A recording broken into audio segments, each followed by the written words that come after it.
तो ये कहानी कुछ इस प्रकार है।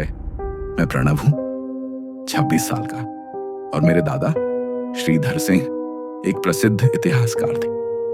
1999 में वो एक रहस्यमयी कोठी की रिसर्च के लिए निकले, लेकिन फिर कभी लौटे नहीं। पुलिस ने केस बंद कर दिया और गांव वालों ने कहा था वो कोठी शापित है। आज 25 साल बाद मैं उसी कोठी की ओर बढ़ रहा हूं, अपने दादा का सच जानने। गांव में घुसते ही एक अजीब सन्नाटा महसूस हुआ। न बच्चे, न आवाजें। मैं एक बुजुर्ग औरत के पास गया, पूछा, माताजी, कोठी का रास्ता यहीं से है? उसने कुछ नहीं कहा, बस मेरी आंखों में झांकती रही, जैसे मेरी आत्मा को देख रही हो, और फिर कुछ बुदबुदाकर चली गई। शाम होते होते मैं कोठी के सामने था।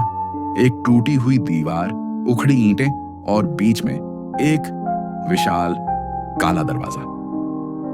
दीवार पर लाल रंग से लिखा था।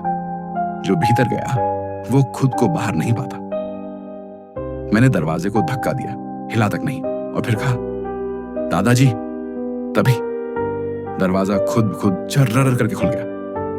कोठी के अंदर घुसते ही जैसे समय थम गया हो, सब कुछ धूल से ढका, लेकिन व्यवस्थित, जैसे किसी ने अभी अभी सब कुछ रखा हो। तभी दीवार पर टंगा एक पुराना फोन बज उठा। ट्रिंग ट्रिंग ट्रिंग। मैंने कांपते हाथों से रिसीवर उठाया और एक धीमी आवाज आई, दादाजी, आप वापस आ गए?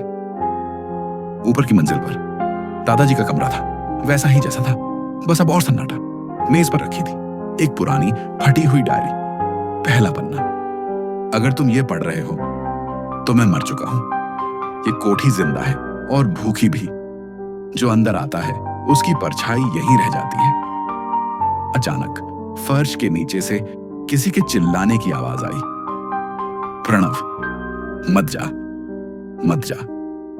एक लकड़ी की पट्टी खिसकी और नीचे दिखा एक अंधकारमय गड्ढा, जैसे किसी तहखाने की ओर उतरता हो, और वहां से आती थी एक अजीब सी सांसों की आवाज। मैं नीचे उतरा। दीवारों पर अजीब आकृतियां बनी थी, बिना आंखों के चेहरे, और बीच में एक कंकाल बैठा था एक कुर्सी पर। पास ही पड़ा था एक पुराना टेप रिकॉर्डर।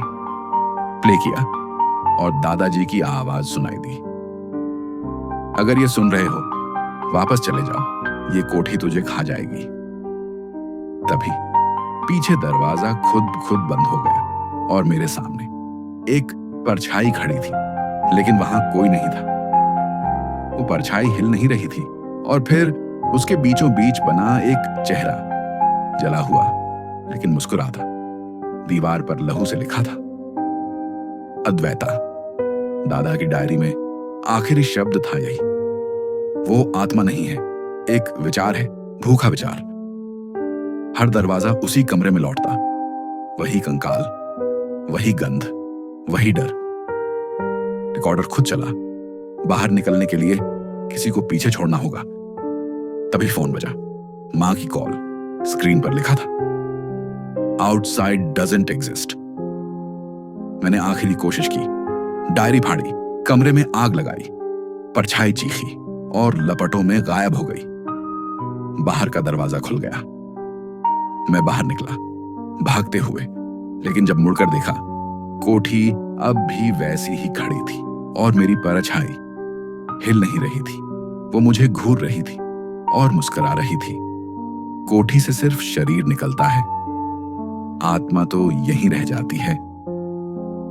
अब तू मेरा है। अगर आपको ये कहानी अच्छी लगी तो एक लाइक जरूर करना।